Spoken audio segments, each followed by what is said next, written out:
Good morning, everyone. Fishies are just eating some breakfast.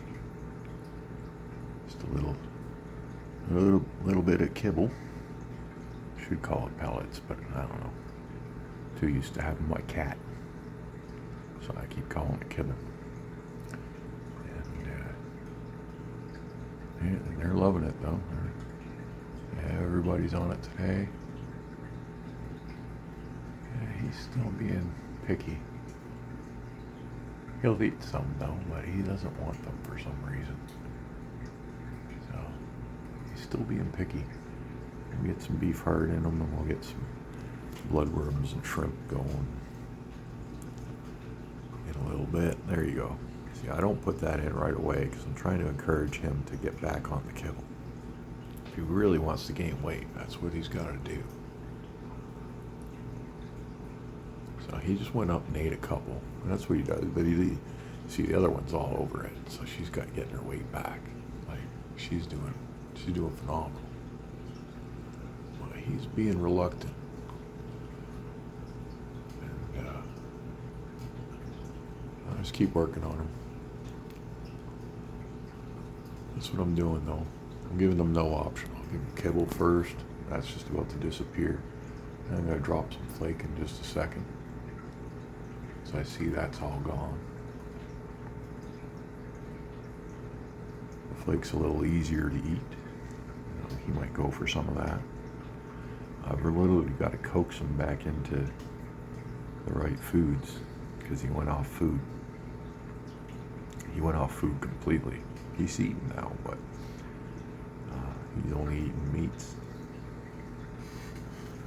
mainly, and that's not good enough.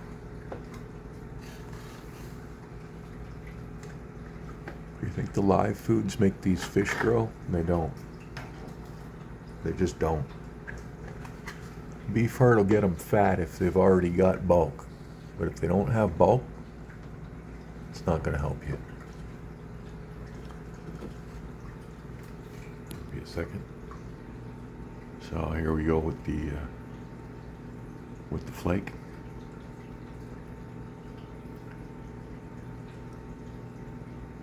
I'll put a considerable amount of the flake in.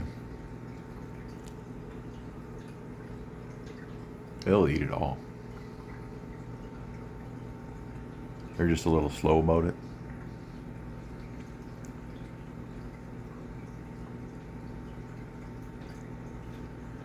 And he's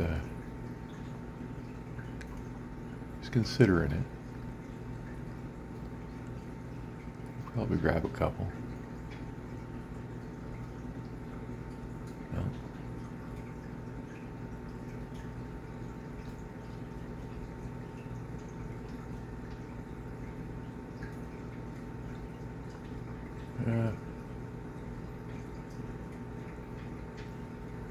I'll go right after the protein. I'm going to put some in a bit, but I'm going to leave him to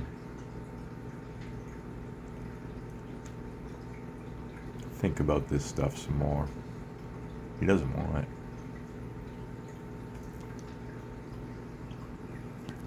But he needs to get on it. He's up there now picking stuff up off the plants. So he's grazing, but he's not on it like these guys are. So I don't know. If I can't turn him around soon, we might lose him too.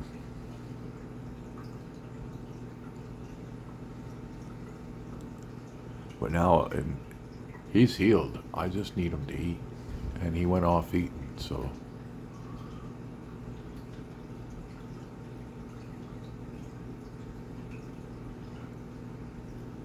I get too stressed out, it can just, they just PTSD their way into the grave.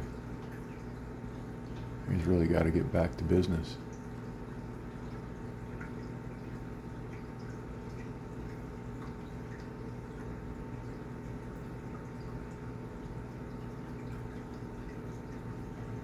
I know I shouldn't probably bring up world events YouTube channel, so I won't elaborate too much, but I want to take a look at what's going on in Eastern Europe as of yesterday and this morning. Sometimes it's good to know what's going on, and I'll just try and be brief and short about it, but you know, that little event in back when Kennedy was president involved Cuba, and a whole lot of people, well, it was a crisis, right? I'm not even going to say the phrase that people use to describe that, because I don't want to get like stomped by the algorithm. You get where I'm coming from. And anyway, that event is like a girl guide cookie beside what's going on as of yesterday. So I hope we're all not in a whole lot of trouble, folks. I'm just gonna watch my beautiful fish and relax. And I guess if it's gonna happen, it's gonna happen. In a way, it's fortunate. I'm about 3 kilometers from Parliament Hill, so if it comes, I'll just be vapor. Shouldn't be too much. I won't even feel it. So, but yeah, it's definitely an interesting day for the world, and there's a lot of I don't know. It's like everyone's trying to be ignorant about what's actually happening, and it's a little scary. But thank God I got my fishies from Mr. Greg. There's that new filter I got yesterday. It's running like a champ. It's very strong. It's actually so strong that if I point it straight out across the tank, like the top, it's really good for agitating the top of your water. You can see it's doing a great job over there, and I'm pointing it at the wall. You know, and it's even leading up over here. It's hitting the wall, right, on that bar, but it's still affecting way over here. When I pointed it even in this direction, so it hit the wall like behind that leaf, it was blowing these bubbles clear across over here. Like, it was, instead of going straight up, it was leaning sideways, and they were over here. So it's very, very strong. Jet is, I forget exact numbers, it is well over 500 gallons an hour going through that thing. So it's not just a powered sponge head. And I found the spot on the box. It says it goes up to 180 gallons. Maybe I can get that for you. So we can see here on the side, it's good for a 180 gallon aquarium. It's no good for a small aquarium. I'd put it in a 4-foot, because this is a 4-foot, but you got to point it at the wall. It's more like if you want to point it not at a wall, it'll do a great job in a 6 or 8 foot tank. Yeah. It handles up to 180 gallons by itself. So if you had a 240 gallon tank, I would pop one of these in each corner and get some serious filtration out of them for sure. You know, use that for your internal ones. I like to have all the different kinds, right? Because every different type has an advantage. So this is my sponge filter for this tank. I also got sponges down in the sump. So there's sponges in those 2 locations. There's sponges inside at the bottom here. I've got a sponge in there to sort of supercharge that. Then on the top part of the intake, there's another sponge there. I do both of those up like that. Then behind the sponge on the top part of the intake, I got biomedia balls. You know, those little white ones. And then the normal pads that you buy for those. There's also one of those inside. And that's how I run each one of those. So, well, yeah, she's looking great. I haven't even done my water change yet. Look at it. It's looking amazing. I'm glad I got that filter in there, because I took one out and put it in the Oscar tank, and I probably shouldn't have done that. And that led to me having a little bit of a cycle crash there a while back, and then I recovered from that, and now I've just popped that in. Adding a filter won't crash a cycle, so we're okay. Taking one out certainly did. Shouldn't have done that.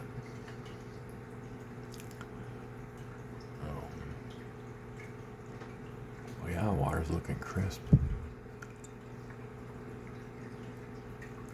This is, I think this is like entering day 5 on this water. It's got to be changed, but it just looks so damn good. And the tags are fine.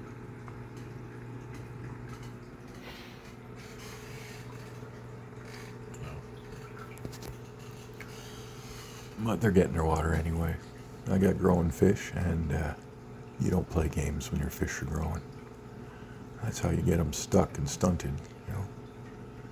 Some of my older fish are definitely stunted because I didn't know what I was doing, and I was learning.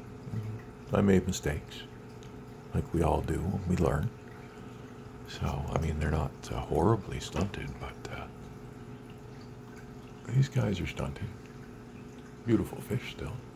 They're not that bad.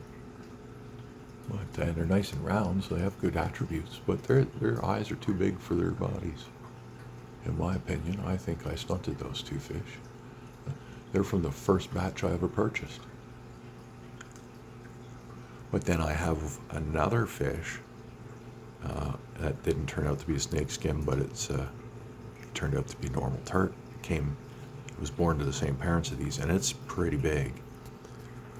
Still, though, its eyes are also look too big for its body, which means it could have been even bigger. And we got Big Red here. Didn't do too bad. Didn't do too bad. All these fish are still growing too, by the way. Even Big Red still got room left. But I think Big Red pulled through okay, to be honest, because Pigeon Bloods kind of look like him. And they're a little more pointy in the nose and stuff, no matter what you do. And he's pretty round, so, or she, not even sure on that one yet. And well, this one's just absolutely perfect. There's nothing gone wrong with him. By the time I brought him home, I knew what I was doing, and it shows in him. And everyone after him, it's the same routine. Just perfect fish. Because I understand what I'm doing now, so I'm not afraid to admit failure. I've killed fish because I didn't know what I was doing. And it's an unfortunate, you see, he's just another gorgeous. He came home right after that orange one. And look at his eye to body size ratio. It's just incredible. And this guy's just came home a couple weeks ago, and he's flying. I buy my fish around 3-inch. Same with him. He's a relatively new fish, and he's just growing. He's growing fast. That poor thing. That one's going to be even further stunted if it lives because of all the stress it's going through right now. That's kind of how it happens. You can see even the young Pigeon Bloods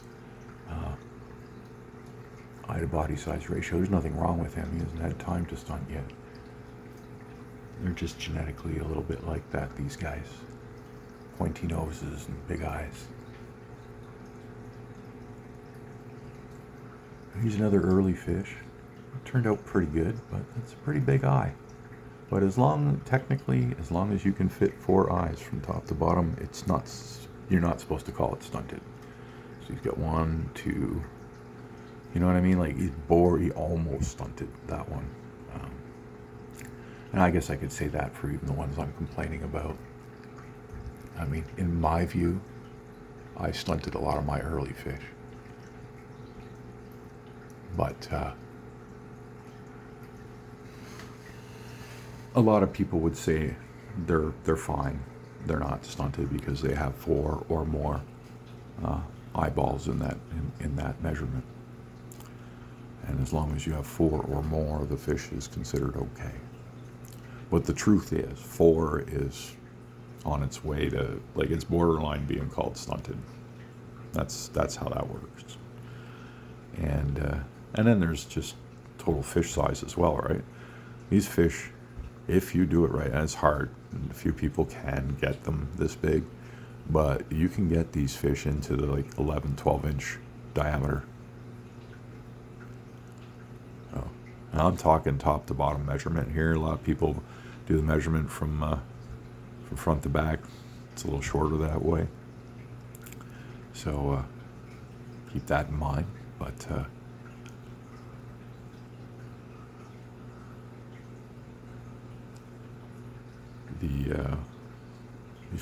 these fish, if you do it right, you're dialed in. You do water changes every single day for 15 months, which I haven't done because it's expensive to do that, to be honest. So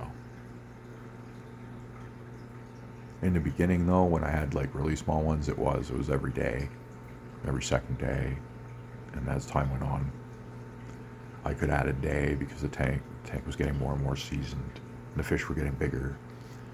So now I'm into 4-day cycle, and today's the beginning of day 5. And I could honestly just not do it. Look at them, they're fine. Even this little one is showing no bars. And little ones have the right to show bars, and but this one's showing bars, so that concerns me. Like, I'm doing a new water change. That one should not be showing bars. It's got good gill movement and everything, so that's okay.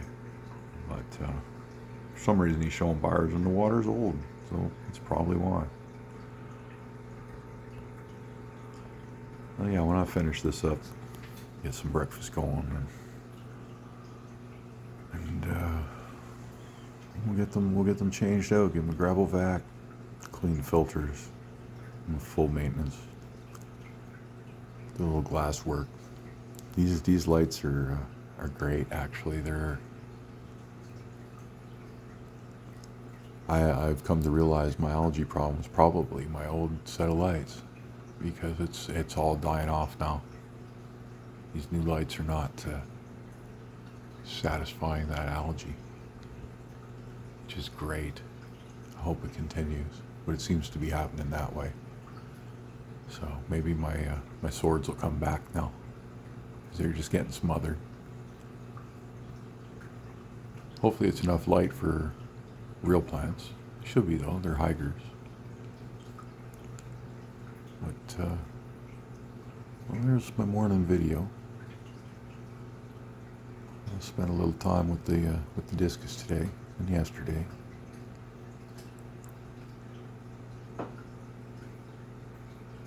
Maybe later we'll check out the Oscars, give them a good look, and had a peek on them this morning. So water's clear as glass down there. It's absolutely just phenomenal. Fish are happy. Everybody's good. So I'm gonna